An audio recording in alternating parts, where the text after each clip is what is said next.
Now is Republican Senator Bill Cassidy of Louisiana, the top Republican on the Senate Health and Education Committee, also, by the way, a medical doctor. Senator Cassidy, welcome back to Meet the Press, sir. Hey, thank you, Chuck. I want to start with the dispute over mifepristone. You're somebody who you've not wanted for a while this drug to be available by mail. So I'm curious, why were you not one of the 11 Republican senators to sign on to a brief supporting the Texas ruling? I'm not quite sure what you're asking there. I could sign on briefs all day. I'm not sure that has any great importance. I think what is important is that we have a political process by which we resolve these issues. That particular ruling seems to be going through, it was on a process-oriented thing. Among the reasons that they ruled that way, I'm told, is that the FDA did not follow correctly the Administrative Procedures Act. Now, that's a question of fact. It can be resolved by the courts. It's actively being resolved. I think the broader question is, how do you resolve the issues in general? Yeah. I think that returning it to the states to allow a state's values to guide is very important. In Massachusetts and New York, California, nothing changes. In my state, a law written by a Democratic female state senator and signed into law by a Democratic governor established a more pro-life statute. That's the way I think it's going to resolve politically. I think the way it's going to resolve socially and culturally. And on the decision on mifepristone, do you believe that the scientific community should sort of take precedent here? The American College of Obstetrics and Gynecology says that mifepristone is safe and effective. You have said their word matters when it comes to over-the-counter birth control. Should their word matter when it comes to the use of mifepristone?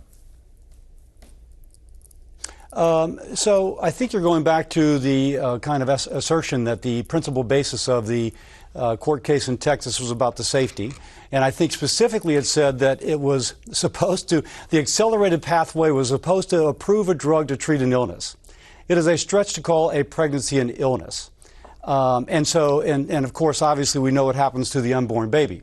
And so I'm not quite really sure that you're framing this question accurately. Now, beyond that is also a cultural and social issue. In my state, we are a pro-life state. We have legislation which is far more pro-life than it is in, say, California. But the Californians keep their law, and we keep our law, and that's the way it's going to work out nationally. Right. I guess, though, on this Texas decision, it does seem like it's going to call into question other FDA approvals on other drugs. I mean, do you worry about the upending a status quo and sort of upending the FDA's authority in a way that will be create sort of chaos in the pharmaceutical industry? I think that's totally alarmist. It's totally alarmist. And by the way, when did the FDA go above the law? It can ignore the Administrative Procedure Act, which every other agency has to follow theoretically, but they don't have to.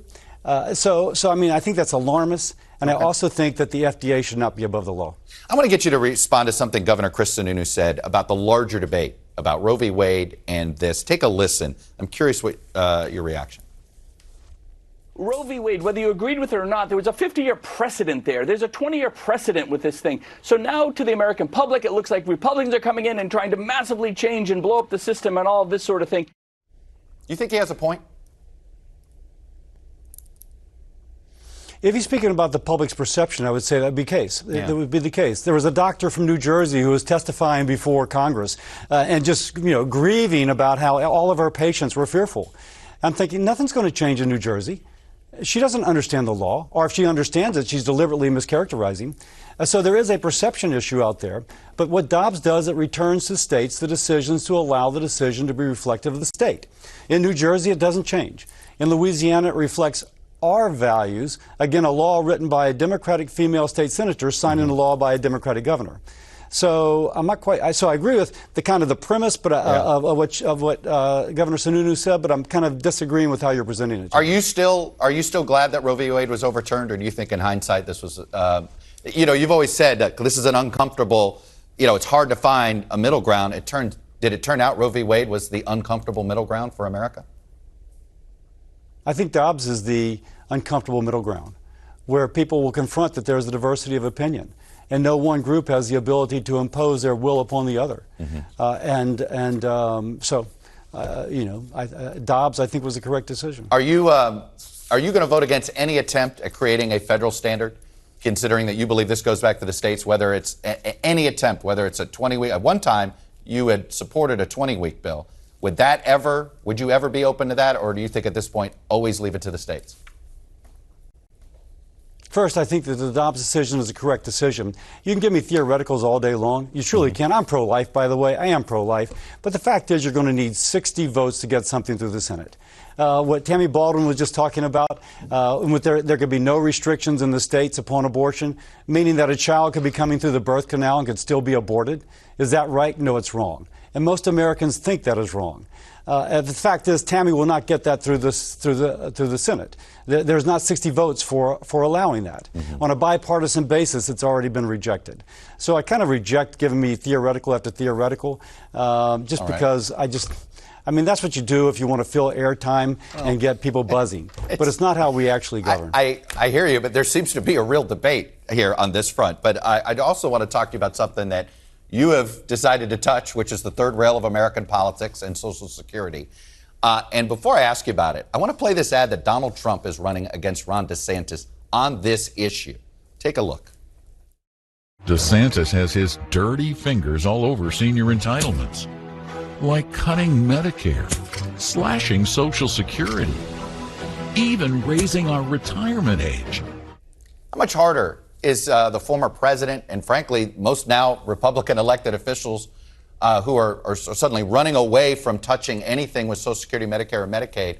How much harder is this making your job of trying to convince Republicans to have this conversation? You know, both Joe Biden and former President Trump have the same plan, which is to do nothing on Social Security and to allow a 24% cut to benefits when the fund goes insolvent in about 8 or 9 years. They both have the same plan. It does make it harder. When your leading presidential candidates have made the decision to deceive the American people and to say there isn't a problem, when every actuary who looks at this says that there is a problem, and someone who's currently receiving 80 years old, otherwise would be in poverty, will get a 24% cut in their benefits by current law, it makes it very hard when they are so irresponsible. It's true for President Biden. It's true for former President Trump. Let me ask you, in this effort to get reform, are you open to tax hikes? I mean, it's going to have to be some combination of tax hikes and probably raising the retirement age. What we have is a big idea. And in our big idea, we create a fund which is separate from Social Security. We put about $1.5 trillion in it, and we allow it to be invested in the nation's economy. There's no risk borne by the beneficiary, and there's no Social Security dollars put into this separate fund. And we allow it to sit there, and we allow it to grow. And at the end, it helps bridge Social Security to sustainability.